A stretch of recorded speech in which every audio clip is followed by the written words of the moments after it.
Boa noite a todos. Sempre tem um ponto vermelho lá piscando lá fora, tá? Ponto vermelho. Carro ponto vermelho. Está piscando as lanternas lá fora. Bom, sempre uma honra, um prazer estar aqui, né? Mas sem deixar de que seja uma grande responsabilidade, né? Porque depende de dedicação, né? Tempo, para que a gente possa trazer algo que sirva, né, de esclarecimento. Então a nossa intenção é sempre de tentar trazer algo que venha acrescentar as nossas vidas. Muitas vezes é difícil para quem está aqui na frente, né? Às vezes as pessoas pensam que é fácil, mas não é. Então a gente que está aqui na frente tem uma grande responsabilidade, né? Porque de alguma forma nós somos exemplos, né? Todos aqueles que se dedicam a passar algum tipo de mensagem têm uma responsabilidade muito grande, porque muitos de vocês vão acreditar no que eu vou falar aqui, né? E todos aqueles que vêm aqui falar. Então isso é uma responsabilidade muito grande. O tema de hoje, né, manifestações físicas e inteligentes. Isso aqui é a segunda parte do livro dos médiuns, né? Então eu vou trazer um pouquinho desse capítulo. Quem estiver interessado em aprofundar um pouco mais então o estudo, a gente vai estar falando então dessa parte do livro dos médiuns, tá ok? Então vou começar com uma introdução para a gente então se situar. Seria bom que apagasse essa luz aqui. Só um minutinho. O Francisco está indo lá.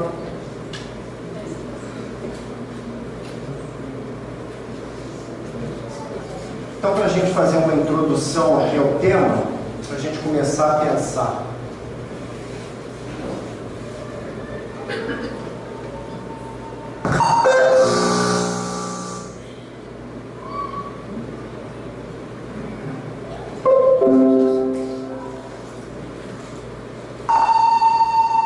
De efeitos físicos, chamamos aquelas manifestações que, quando provocadas, são captadas por nossos sentidos, ou seja, exteriorizadas no plano material. Foram os fenômenos físicos que despertaram o interesse de Allan Kardec pelo estudo espírita. Naquele século XIX, estava espalhada por todo o planeta a prática das sessões de mesas girantes, batidas nas paredes e nos móveis, movimentações de objetos, materializações de formas espirituais e ações diversas, vistas, escutadas, tocadas e sentidas pelo médium e por outros espectadores. Uma variedade que muito impressionou os salões era a levitação do médium, como ocorria com os vocês de Daniel Douglas Home. Outra variedade bastante espetacular, como se vê através de médiuns como Florence Cook e Elizabeth Esperança, era a de materialização de flores, as quais, além da forma material, exalavam um sublime perfume. Depois do estudo dos fenômenos físicos, vieram as manifestações de efeitos inteligentes, aquelas que transmitem uma mensagem diretamente ao intelecto do médium, como um recado ou uma narração de uma história que ele pode retransmitir aos demais, escrevendo ou reproduzindo oralmente. Na clara audiência, o médium ouve vozes mentais. Na psicofonia, por exemplo, o médium fala aquilo que o espírito lhe dita na mente. A psicografia é o tipo da mediunidade em que o médium escreve por sugestões espirituais. O médium clarividente visualiza formas transmitidas pelos espíritos.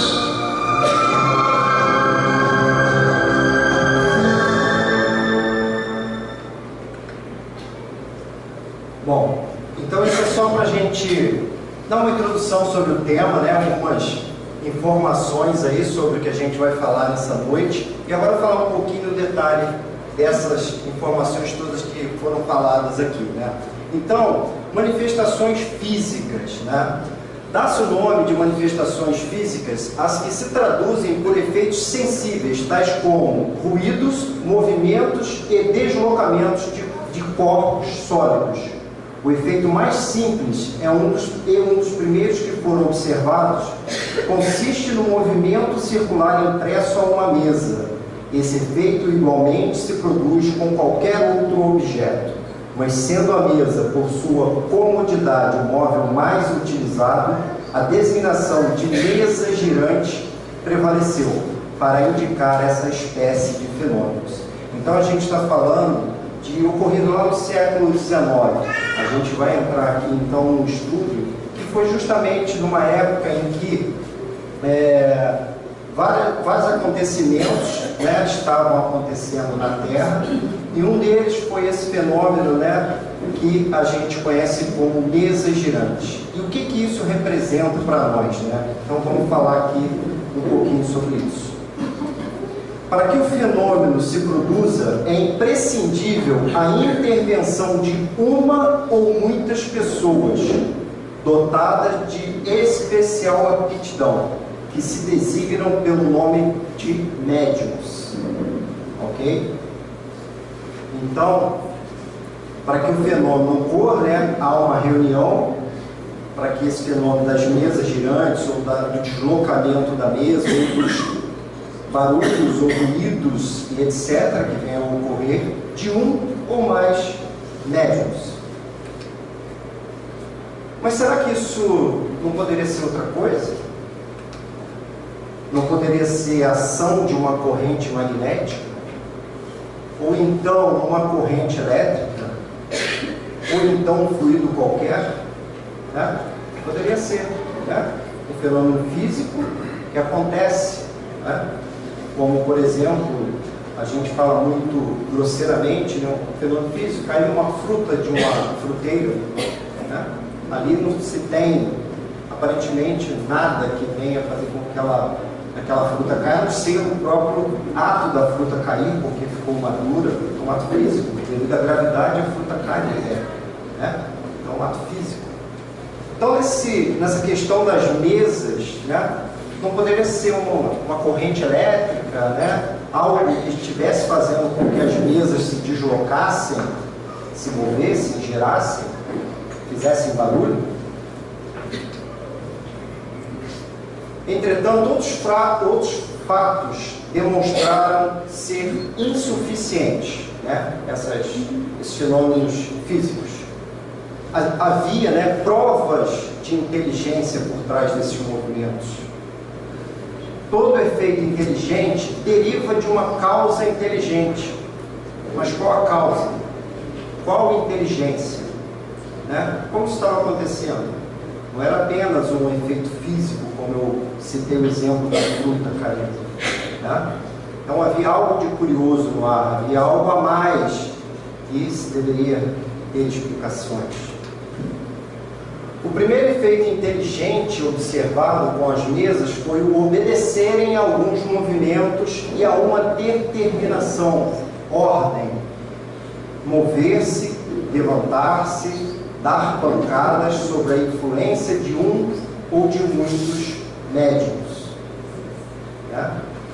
Então, já havia algo, né, que teria que ter por trás disso uma inteligência, uma outra causa, né? Não era simplesmente o fato da mesa ter, né, um efeito físico somente. Havia algo a mais, né? Mas será que isso não poderia também ser um charlatanismo? Né? Muitos questionaram isso na época, né? Isso era muito questionado, porque a gente vai ver que nessa época era uma época que muitas coisas estavam acontecendo e esses fenômenos muitas das vezes não eram tidos como sérios, né? Eram para diversão, por exemplo. E a gente tinha, né, nesses fenômenos, nesses barulhos, né, imitação dos rufos do tambor, da fuzilaria de descarga por fila ou por pelotão, né? De um canhoneio, depois o de ranger da serra, dos golpes de martelo. Nisso havia uma inteligência oculta. No início, respostas simples, início, sim ou não. Mais tarde surgiu a ideia de fazer a mesa indicar as letras do alfabeto. Então, aos poucos, esses fenômenos eles foram sendo descortinados, né? Havia algo a mais, havia algo por trás desses fenômenos. Tanto é que, na medida em que se ia fazendo perguntas à mesa, por exemplo, né, a mesa ia respondendo, mas muito de uma maneira rudimentar, né, simplória, digamos, né, apenas indicando sim ou não, né, depois indicando as letras. Era uma comunicação muito difícil, era muito trabalhosa, né? Você conseguir fazer uma comunicação em que conseguisse produzir uma resposta grande ou produzir algum texto. Imagina só, tentar produzir um texto através de indicações de letras, né? Quanto tempo isso demoraria, né? Então, aos poucos, já ia se vendo que havia algo a mais, havia algo de inteligente por trás disso, né? A dificuldade estava em explicar como semelhante inteligência podia refletir-se na mesa e se expressar por pancadas. Efetivamente, as respostas, muito a miúde, se achavam em oposição formal às ideias dos assistentes, fora do alcance intelectual do médium, e eram até dadas em línguas que este ignorava, ou referia a fatos que todos desconheciam. Então a coisa começou a evoluir, né? No início todos questionavam, todos, isso aí é uma brincadeira, é alguém que está por trás da parede fazendo com que a mesa se mova, ou com que a mesa indique a letra, ou que a mesa indique um sim ou não. Mas como se haviam fatos, né, que nenhum dos participantes sabia, perguntas, né, muitas das vezes respondidas em línguas diferentes, em que aquele que estava transmitindo, aquele que estava, né, de médium coordenando os trabalhos, desconhecia. Então a coisa foi evoluindo e não havia, né, como recusar, como não aceitar que aquilo vinha de um fenômeno inteligente. No início, né, dois tipos de linguagem utilizados na comunicação regular dos espíritos com os encarnados. A gente está falando então aqui de uma comunicação do plano espiritual dos espíritos com o encarnado, o médium. Então, dois tipos: a tipologia ou linguagem das pancadas, basculante ou alfabética, e a sematologia, a linguagem dos sinais. Então, a princípio, havia basicamente a tipologia e a sematologia, ok? Pancadas com sinais, como a gente viu.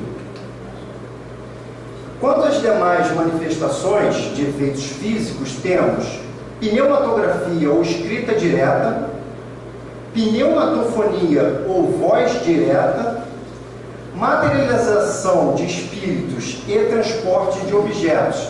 Isso aí já foi depois da desencarnação de Kardec, tá? Daqui a pouco a gente fala um pouquinho mais sobre isso aí.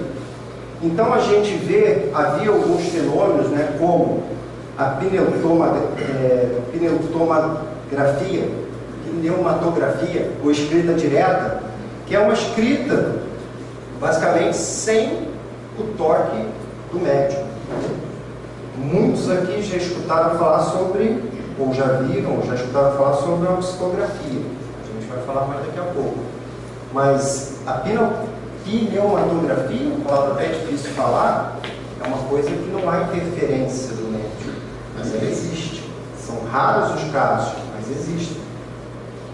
E também a pneumatofonia, né? mas isso tudo com a influência do médium.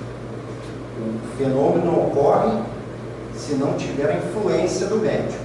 Então, é como se a gente escutasse uma voz aqui do lado, falando aqui. A pneumatografia seria escrita, né? Tem algumas passagens que indicam como isso acontecia, né? Mas são fenômenos também muito raros, ok? Mas existem. Talvez nós não estamos preparados ainda para lidar com isso. Os médiums de efeitos físicos são fornecedores naturais de ectoplasma, também chamada de força nervosa, por Allan Kardec. É um fluido vital, substância considerada um subproduto do fluido cósmico universal. Né? O fluido cósmico universal que rege todo o nosso sistema, né? O fluido encontrado no universo. Então, o ectoplasma é um subproduto desse fluido vital. E é através dele que as materializações são acontecidas, né? Ocorre através desse ectoplasma. Aqui uma ilustração bem característica, tá? Também não é muito comum de se ocorrer, mas ocorre, ok? E eu acho que eu não coloquei aqui, não, mas tem um livro de André Luiz, que agora não vou me lembrar do título, que descreve bastante sobre isso, né? Inclusive André Luiz descreve bem como isso ocorre. Eu não estou lembrando do título, daqui a pouco vou ver se eu lembro. E então ele descreve bem como acontece um fenômeno de materialização. Bom, e aí a gente tem, né, como eu falei, a gente está falando aí lá do século XIX, né, em que muitas coisas estavam acontecendo no nosso planeta, principalmente na França, né, mas não menos diferente nos Estados Unidos e na Europa como um todo, mas a gente vê que alguns fenômenos, né, esses fenômenos das mesas girantes, tiveram a grande participação e a grande influência dessas irmãs Fox, né, em que em Hydesville, nos Estados Unidos, elas acabaram por, de alguma forma, ajudar na codificação. Porque foi através delas que a gente pode dizer que muita coisa começou e muita coisa que a gente estuda vem de lá.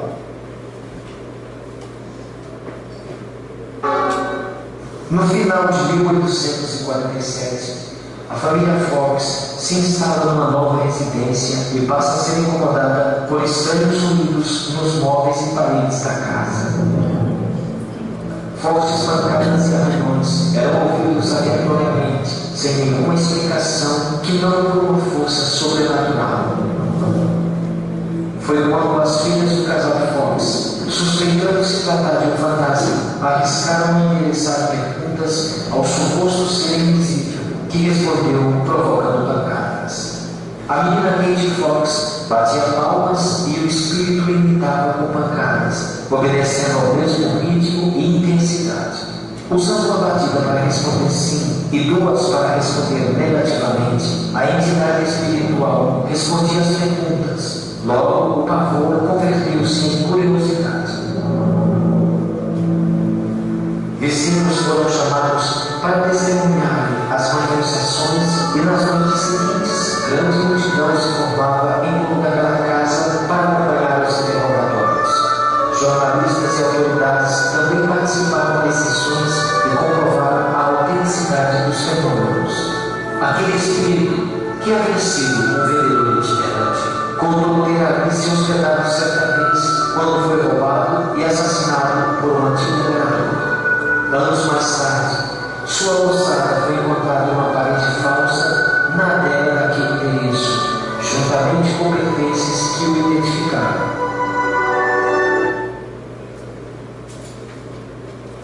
Bom, então aí as coisas começaram a clarear um pouquinho mais.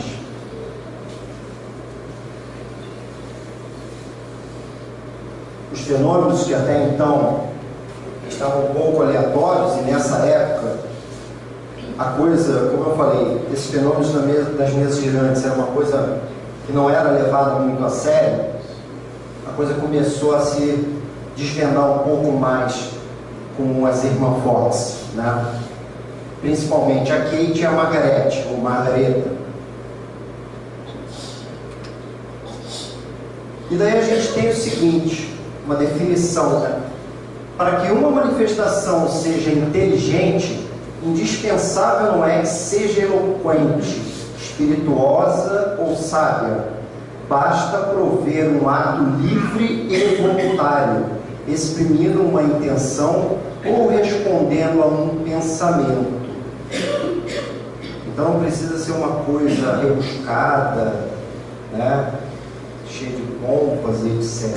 O fenômeno inteligente ele acontece, né? Através exprimindo uma intenção ou respondendo a um pensamento. As manifestações inteligentes são aquelas em que o médium faz uso das mãos, psicografia, pintura, das cordas vocais, psicofonia, dos ouvidos, a audiência. Então, as manifestações inteligentes, elas começam a ter, né, um direcionamento, que é todos os fenômenos físicos agora são fenômenos inteligentes, porque através do médium, através de uma codificação, através de uma padronização, né, através dessa inteligência, as coisas começam a fluir diferente. Né? Só um parênteses aqui, para eu falar uma coisa.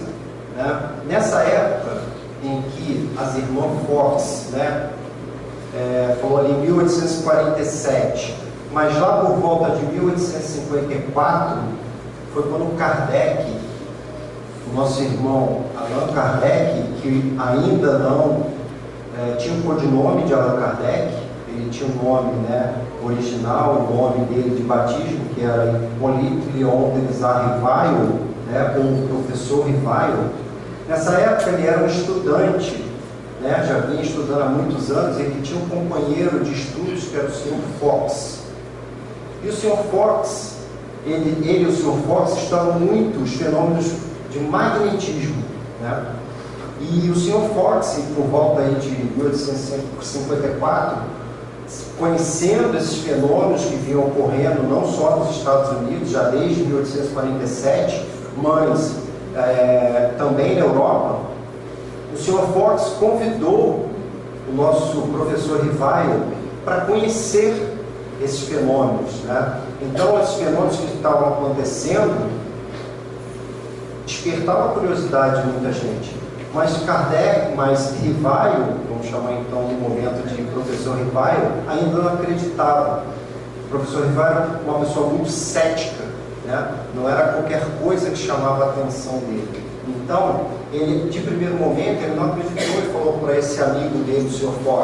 Foster: eu não quero saber, isso aí é brincadeira. As pessoas, principalmente porque as pessoas ainda estavam muito na brincadeira, muito na farra, né? Achavam que isso era tudo festa, né?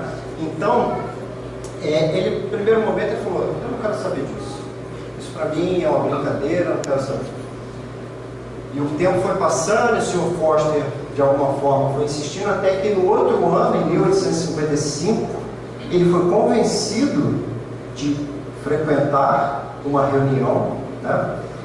E então ele viu que havia realmente algo que despertava uma certa seriedade, havia algo a mais, não era só brincadeira. E foi a partir daí que então o nosso irmão, o professor Rivail, começou a fazer o estudo da decodificação da doutrina espírita. Ele estudou aí até, foi frequentando as reuniões, foi preparando todos os seus estudos, emitindo as perguntas para que, não só na França, mas também nos Estados Unidos, em vários outros lugares, as perguntas do estudo que ele vinha fazendo fossem respondidas e então ele pudesse fazer toda a codificação da doutrina espírita, até que em 1857 ele lança o primeiro livro, né? Bom, o livro, né, o primeiro livro que a gente conhece é o Pentateuco, né? Ele vem então lançar o livro dos médiuns. Bom, a gente tem aqui, a gente está falando de médium, né? A gente já falou aqui bastante o que é o médium, tem o médium, tem que participar o médium, né? E a gente fala também de mediunidade. A mediunidade de efeitos inteligentes ou intelectuais exige maior elaboração mental por parte do médium, que age como um intérprete das ideias transmitidas pelo espírito. Então esse médium vai de alguma forma interagir, né, com o espírito, né, comunicante, para que transmita a mensagem de alguma forma, né? E a gente vai ver aqui as várias formas. A gente já viu aqui, né, psicofonia, psicografia, né, e etc. E aí então a gente tem o médium, né? O que é o médium? Falei aqui algumas vezes sobre o médium. E tem aí, é toda pessoa que sente num grau qualquer a influência dos espíritos. Toda pessoa que sente num grau qualquer a influência dos espíritos. Essa faculdade é inerente ao homem e, por conseguinte, não constitui um privilégio exclusivo. Então, todos nós somos médicos, né? Agora, todos aqui veem espíritos, todos escutam? Alguém está escutando as pancadas? Não, como não? Não somos todos médiuns? Não é bem assim, né? Nem todos nós temos essa mediunidade aflorada ao ponto de podermos ver, escutar ou transmitir mensagens. Por isso mesmo, raras são as pessoas que não possuem algum rudimento dessa faculdade. Pode-se, pois, dizer que todos são mais ou menos médiuns. Usualmente, porém, essa qualificação só se aplica àqueles em quem a faculdade se mostra bem caracterizada e se traduz por efeitos patentes de certa intensidade. Então, a gente no meio espírita, né, comumente chama de médium realmente aquela pessoa que demonstra alguma coisa, né? Ela faz uma psicografia, ela tem a clarividência, a clareaudiência, né? Então, no meio a gente costuma dizer o médium, né? Porque ele realmente transmite alguma mensagem. Mas, mais ou menos, todos nós somos espíritos, somos médiuns, né?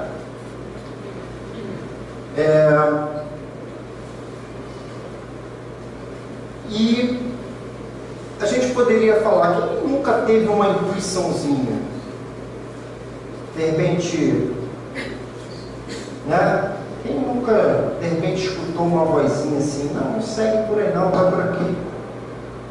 Será que a gente não poderia considerar como uma mediunidade, né?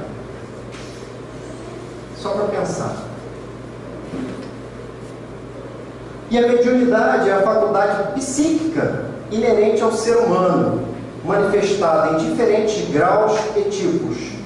Enquanto faculdade psíquica, a mediunidade acompanha a evolução intelectual e moral do espírito e se manifesta em qualquer plano de vida, físico ou espiritual. Então, a faculdade psíquica, no caso que a gente chama de mediunidade, ela se manifesta em qualquer plano, aqui ou no plano maior. Bom, e aí a evolução dessas comunicações, né? A gente tem que aperfeiçoou-se a arte de obter comunicações pelo processo das pancadas alfabéticas, mas o meio continuava a ser muito moroso, né? Como eu falei aqui, né? Imagina só fazer uma psicografia toda, né? Através de indicações de letras. Imagina só, até formar todas as palavras, todas as frases, quanto tempo isso não demorava, né?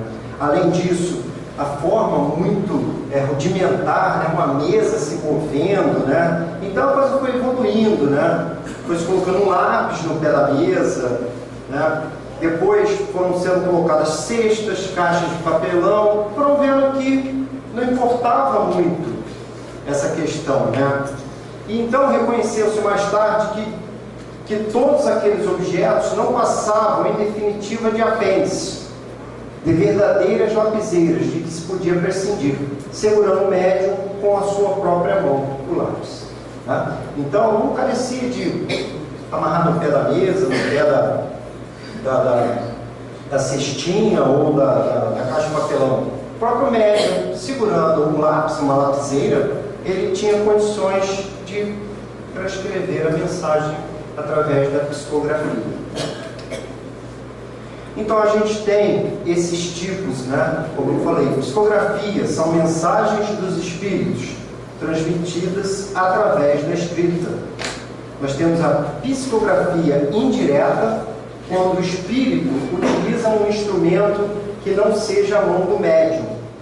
Psicografia direta ou manual, quando o espírito utiliza a mão do médium, né? No caso do lápis está preso a uma cesta, uma caixa, né, indireta, e na própria mão do médium é classificada como então uma psicografia direta. A psicografia pode se manifestar de forma mecânica, intuitiva e semimecânica. Médiuns, psicógrafos, mecânicos. O espírito atua diretamente sobre a mão do médium. Ele lhe dá uma impulsão completamente independente da vontade deste último. Ou seja, o médium é um instrumento ali em que o espírito se utiliza para passar a mensagem. No caso de médiuns, psicólogos intuitivos, o espírito comunicante não atua sobre a mão para fazê-la escrever, não a toma, nem a guia, atua sobre a alma com a qual se identifica. Então há uma sintonia perispíritica, né, entre o espírito e o médium, e então o médium passa a transmitir aquilo que o espírito quer que seja transmitido. E temos os médiuns psicógrafos semimecânicos, né, que é uma mistura desses dois. No médium puramente mecânico, o movimento da mão independe da vontade. No médium intuitivo, o movimento é voluntário e facultativo. E o médium semi-mecânico, ele interage em alguns momentos, ele permite que a mensagem seja transmitida diretamente, sem interferência dele. Além disso, né, da psicografia, a gente lá no início, né, na introdução até falou, né, nós temos intuição, psicofonia, audiência, evidência, sonambulismo, materialização, curadores. Né? Vamos dar uma olhadinha em cada uma delas aqui. Intuição é uma percepção fora dos sentidos corporais, ou seja, de natureza extrasensorial, manifestada na forma de uma ideia ou imagem que cruza o cérebro. A intuição é uma ferramenta inestimável do processo evolutivo do indivíduo, assim como na prática mediúnica. Bons dialogadores, né? Durante uma reunião mediúnica nós temos, né, uma equipe e cada um tem uma função dentro dessa reunião mediúnica. Inclusive nós temos uma pessoa que é designada dialogador, que é aquele que vai conversar com a manifestação. Então, dialogadores, para quem não conhece, então é essa pessoa, né, possui a mediunidade intuitiva bem desenvolvida. É a faculdade básica e primordial. Ela sempre estará presente nas demais mediunidades de efeitos inteligentes. Então, às vezes a gente acha, né, como eu falei, às vezes a gente tem um pensamento bom, algo que às vezes a gente não está pensando e de repente aquela coisa cruza o nosso pensamento aquele insight, muitos falam, né?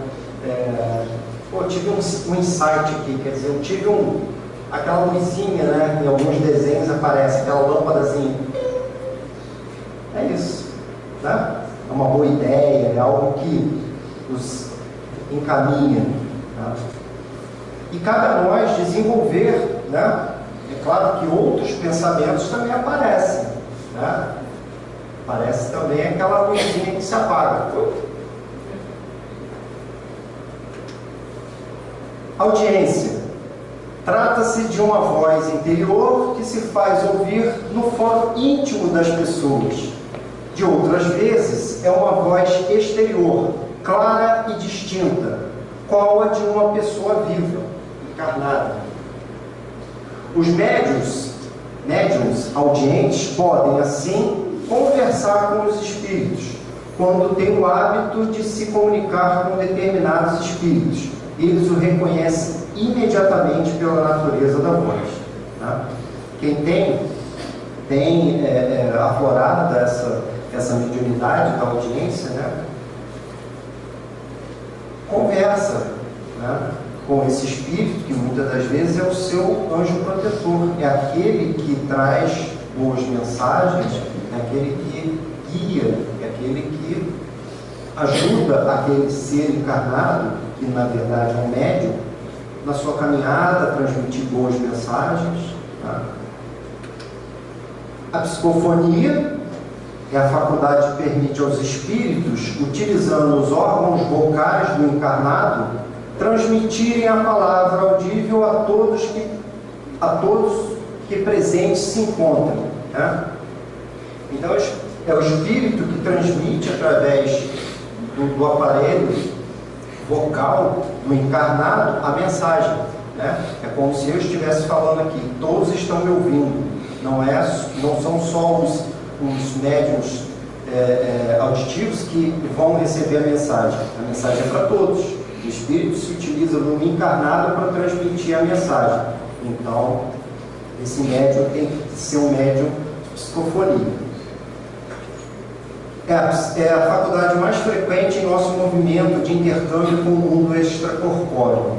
Psicofonia sonambúlica ou inconsciente, psicofonia consciente ou intuitiva e pneumatofonia ou voz direta. Né? Lembra que eu falei? A voz direta, aquela voz que o médium, através do médium, a voz, ela surge, né?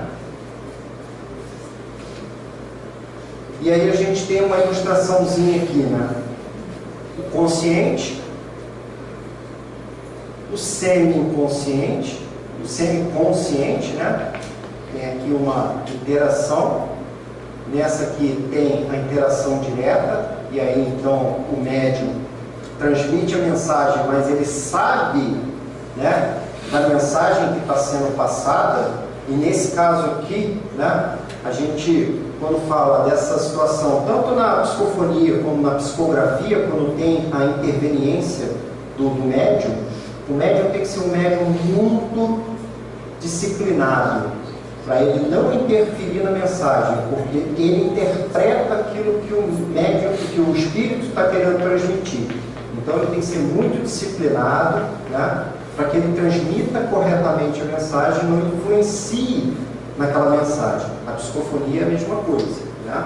Se tem essa psicofonia consciente, né, temos a semiconsciente, né, em que há a interação, né, e às vezes não. O espírito utiliza o médium às vezes diretamente, às vezes o médium interfere na mensagem. E a inconsciente, né, que a gente tem a mensagem sendo transmitida diretamente através do médium. Temos também a vidência, né, que é a faculdade do médium de ver os espíritos, né, em estado normal, quando perfeitamente acordados e conservam a lembrança precisa do que viram. Outros só possuem estado sonambúlico ou próximo do sonambulismo, é raro que esta faculdade seja permanente. Então a vidência é você acordado, o médium acordado, ele vê os espíritos, né? Diferente do sonambulismo ou do semi-sonambulismo. Ele está no estado, né, de dormência ou desacordado, dormindo, né, que a gente chama de sonambulismo. Ele consegue ver o espírito. É como se ele transcendesse para o outro plano e então ele estaria vendo os espíritos, né, que por outrora estão nos circulando aqui. O sonambulismo, então, são os médiuns, faltou um ezinho aqui, que, sob transe profundo, transmitem comunicação dos espíritos. O sonâmbulo age sob a influência do seu próprio espírito. É a sua alma que, nos momentos de emancipação, vê, ouve e percebe, né? Os momentos de emancipação, quando o espírito, né, deixa momentaneamente o corpo, não para sempre, porque se deixar para sempre, o corpo morre, né? Então a emancipação, né, nesses momentos de emancipação, é quando a gente consegue ter as comunicações com nossos amigos espirituais, com o outro plano. Materialização é um fenômeno. Opa, está aqui, não lembrava, agora lembrei. Viu como é que eu lembrei? Nos domínios da mediunidade. Eu falei que ia lembrar o nome do livro. É um fenômeno de efeito físico em que os espíritos tornam-se visíveis aos circunstantes de uma reunião, independente de eles possuírem mediunidade de evidência. Para se tornarem visíveis e tangíveis, os espíritos utilizam fluidos específicos, sobretudo o ectoplasma, que é liberado pelo médium. André Luiz, na obra Nos Domínios da Mediunidade, descreve o ectoplasma como sendo uma pasta flexível, à maneira de geleia, viscosa e semilíquida, saindo, né, através de todos os poros e com mais abundância pelos orifícios naturais, particularmente da boca, das narinas e dos ouvidos, bem como do tórax e das extremidades. Então, esse fenômeno da materialização, né, precisa que o médium, né, então, ele passa a expelir esse ectoplasma, como a gente viu numa ilustração ali, pelo nariz, pelos ouvidos, né, pela boca, pelo tórax, né, de forma a permitir que essa matéria, né, esse ectoplasma, que é uma geleia, né, viscosa, semilíquida, né, possa se transformar e se materializar, né, um espírito que queira fazer uma comunicação, que queira trazer algo importante, como tem alguns fenômenos, né, de materialização de flores, de algo, né, que seja material. Bom, e aqui uma coisa muito importante, né, que é em relação aos médiuns, né? Caso o médium não possua boas condições morais, nem bom preparo doutrinário espírita, poderá interferir na mensagem, invalidando-a. Se não houver afinidade entre eles, o espírito do médium pode alterar as respostas e assimilá-las às suas próprias ideias e inclinações, porém não exerce influência sobre os espíritos comunicantes, autores das respostas. É apenas um mau intérprete. É óbvio que a interpretação do pensamento dos espíritos, como qualquer outra habilidade humana, desenvolve-se com o tempo, mas está diretamente relacionada ao empenho do médium em querer ampliar o seu conhecimento e de transformar-se em pessoa melhor. Os espíritos sérios procuram, então, os médiuns mais confiáveis, os que lhes favorecem as condições encontradas no bom intérprete. Nós temos um poder muito grande que é através do nosso pensamento, né? O nosso pensamento, a nossa conduta moral, ética, né?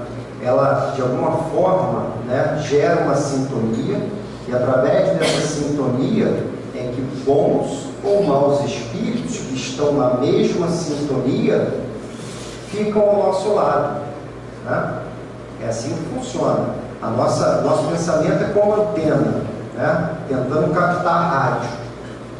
Quando ela sintoniza a rádio, opa, vou tocar aquela música. Se eu tenho uma boa sintonia, músicas boas. Se eu não tenho uma boa sintonia, músicas ruins, né? Então a nossa sintonia é assim, nosso pensamento. Se nós temos bons pensamentos, uma boa conduta, ética, moral, os nossos pensamentos eles vão ser sempre voltados para o bem, para as coisas boas.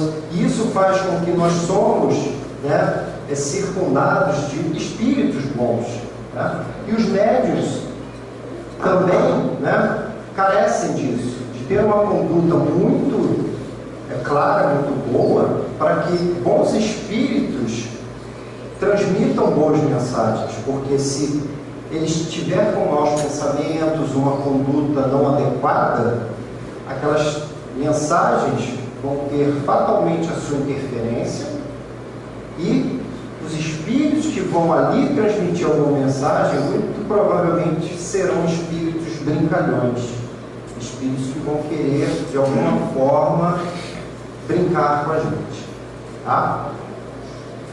Então, o médium carece de uma disciplina muito grande, bem como todos nós, tá? Mas neste caso, como a gente está falando de comunicações, então o médium há de seguir uma disciplina, não só a disciplina, a gente, né, o pessoal que tem mediunidade, eu não tenho nenhuma mediunidade, o André fala muito aqui, eu sou igual ao André da livraria, nós vemos com as veias da mediunidade entupida, né? A gente ainda não se entupiu a veia, pode ser que numa próxima reencarnação ou não. Então é preciso que haja uma grande disciplina na alimentação, disciplina na conduta, disciplina nos pensamentos, para que o trabalho seja sério, o trabalho seja bem feito, tá? Bom, o que eu tinha para passar para vocês era isso. Eu queria agradecer a vocês pela paciência de quase uma hora, né, de estudo. Espero que vocês tenham aproveitado um pouquinho. Talvez não tenha esclarecido tudo o que vocês tenham de dúvidas a respeito do tema, mas espero que alguma coisa possa ter esclarecido, que vocês possam procurar cada vez mais o estudo sobre o tema, né? Repetindo que isso aqui está no livro dos médiuns, né? Segunda parte, basicamente o capítulo 2 e o 3, mas toda a segunda parte é importante sobre o tema. E aproveitar, né, porque a gente está passando aí por um momento bastante delicado no nosso país, né? A gente carece de muita vibração positiva, muitas orações, né? A gente não precisa tomar partido de um ou de outro, a gente precisa tomar partido de nós mesmos, da nossa, né, como coletividade, como um país, né, que precisa crescer, um país que a gente precisa ter paz, harmonia, para que a gente possa cada vez mais sermos melhores na condição ética, moral, né, para que realmente a gente honre o fato de ser a pátria do Evangelho. Então, muito obrigado, uma boa noite a todos.